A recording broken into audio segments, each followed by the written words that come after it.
ತಾಲೂಕು ಯುವ ಕಾಂಗ್ರೆಸ್ ವತಿಯಿಂದ ಪ್ರಬಂಧ ಸ್ಪರ್ಧೆ ಆಯೋಜನೆ ಮಾಡಲಾಗಿತ್ತು. ಪ್ರಬಂಧ ಸ್ಪರ್ಧೆ ಆಕರ್ಷಕ ಬಹುಮಾನಗಳನ್ನು ಕೂಡ ಘೋಷಣೆ ಮಾಡಲಾಗಿದೆ. ಈ ಪ್ರಬಂಧ ಸ್ಪರ್ಧೆ 18/8/2025 ಇರುತ್ತೆ. ಕಾರ್ಯಕ್ರಮ 19/8/2025 ಮಂಗಳವಾರ ಬೆಳಗ್ಗೆ 10 ಗಂಟೆಗೆ ಸ್ಥಳ ಭಾರತ ಜೋಡೋ ಭವನದಲ್ಲಿ ನಡೆಯಲಿದೆ. 78ನೇ ಸ್ವಾತಂತ್ರ್ಯ ದಿನಾಚರಣೆ ಹಾಗೂ 65ನೇ ರಾಷ್ಟ್ರೀಯ ಯುವ ಕಾಂಗ್ರೆಸ್ ಸಂಸ್ಥಾಪನಾ ದಿನಾಚರಣೆಯ ಅಂಗವಾಗಿ ಮಾನ್ವಿ ತಾಲೂಕು ಯುವ ಕಾಂಗ್ರೆಸ್ ಸಮಿತಿ ವತಿಯಿಂದ ಭಾರತದ ಸ್ವಾತಂತ್ರ್ಯ ಮತ್ತು ಸಂವಿಧಾನದ ಮಹತ್ವ ಕುರಿತು ಪ್ರಬಂಧ ಸ್ಪರ್ಧೆಯನ್ನು ಏರ್ಪಡಿಸಲಾಗಿದೆ. ಪ್ರಬಂಧ ಸ್ಪರ್ಧೆಯಲ್ಲಿ ಯಾವುದೇ ಶುಲ್ಕ ಇರುವುದಿಲ್ಲ. ವಿದ್ಯಾರ್ಥಿಗಳು ತಮ್ಮ ಕಾಲೇಜಿನ ಐಡಿ ಕಾರ್ಡ್ ಹಾಗೂ ಆಧಾರ್ ಕಾರ್ಡ್ ಕಡ್ಡಾಯವಾಗಿ ತರಬೇಕು. ನೋಂದಣಿ ಮಾಡಿಕೊಳ್ಳಲು ಕೊನೆಯ ದಿನಾಂಕ 18/8/2025. ಮಾನ್ವಿ ಪಟ್ಟಣದ ಪ್ರವಾಸಿ ಮಂದಿರದಲ್ಲಿ ಸುದ್ದಿಗೋಷ್ಠಿಯಲ್ಲಿ ಮಾತನಾಡಿದ ಬಿ ಪ್ರೀತಂ ಕುಡ್ಲಿ, ಅಧ್ಯಕ್ಷರು ಯುವ ಕಾಂಗ್ರೆಸ್ ಬ್ಲಾಕ್ ಸಮಿತಿ ಎಂಡಿ ಇಸ್ಮಾಯಿಲ್, ಮಾಡಿಗೇರಿ ಜಿಲ್ಲಾ ಪ್ರಧಾನ ಕಾರ್ಯದರ್ಶಿ ಯುವ ಕಾಂಗ್ರೆಸ್ ಸಮಿತಿ ರಾಯಚೂರು, ಯುವ ಪೀಳಿಗೆಯಲ್ಲಿ ಭಾರತಕ್ಕೆ ಸ್ವಾತಂತ್ರ್ಯ ಮತ್ತು ಸಂವಿಧಾನದ ಮಹತ್ವ ಕುರಿತು ಈ ವಿಷಯದ ಬಗ್ಗೆ ಪ್ರಬಂಧ ಸ್ಪರ್ಧೆ ಏರ್ಪಡಿಸಲಾಗಿದೆ ಎಂದಿದ್ದಾರೆ. ಹಾಗಿದ್ರೆ ವಿಜೇತ ವಿದ್ಯಾರ್ಥಿಗಳಿಗೆ ಪ್ರಥಮ ಬಹುಮಾನ 15,000, ದ್ವಿತೀಯ ಬಹುಮಾನ 10,000, ತೃತೀಯ ಬಹುಮಾನ 5,000.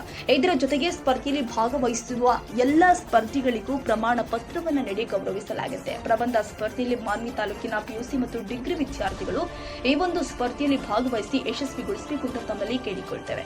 ಈ ಸಂದರ್ಭದಲ್ಲಿ ಪ್ರವೀಣ್ ಕುಮಾರ್, ಅಧ್ಯಕ್ಷರು ಯುವ ಕಾಂಗ್ರೆಸ್ ವಿಧಾನಸಭಾ ಕ್ಷೇತ್ರ ಮಾನ್ವಿ, ಪ್ರೀತಂ ಕೊಡ್ಲಿ, ಅಧ್ಯಕ್ಷರು ಯುವ ಕಾಂಗ್ರೆಸ್ ಬ್ಲಾಕ್ ಸಮಿತಿ ಮಾನ್ವಿ, ಎಂಡಿ ಇಸ್ಮಾಯಿಲ್, ಮಾಡಿಗೇರಿ ಜಿಲ್ಲಾ ಪ್ರಧಾನ ಕಾರ್ಯದರ್ಶಿ ಯುವ ಕಾಂಗ್ರೆಸ್ ಸಮಿತಿ ರಾಯಚೂರು ಹಾಗೂ ತಾಲೂಕು ಯುವ ಕಾಂಗ್ರೆಸ್ ಸಮಿತಿಯ ಪದಾಧಿಕಾರಿಗಳು ಭಾಗವಹಿಸಿದ್ರು. ಏನಾಗ್ಬಿಟ್ಟೆ ಅಂತಂದ್ರೆ ಯಾವ್ದು ಉಪಯೋಗಕ್ಕೆ ಇರುವಂತ ವಿಷಯಗಳ ಬಗ್ಗೆ ಒತ್ತು ಕೊಡ್ತಾ ಇಲ್ಲ, ಯೂಸ್ಲೆಸ್ ವಿಷಯಗಳಿಗೆ ಬಹಳಷ್ಟು ಒತ್ತು ಕೊಡ್ತಿದ್ದಾರೆ.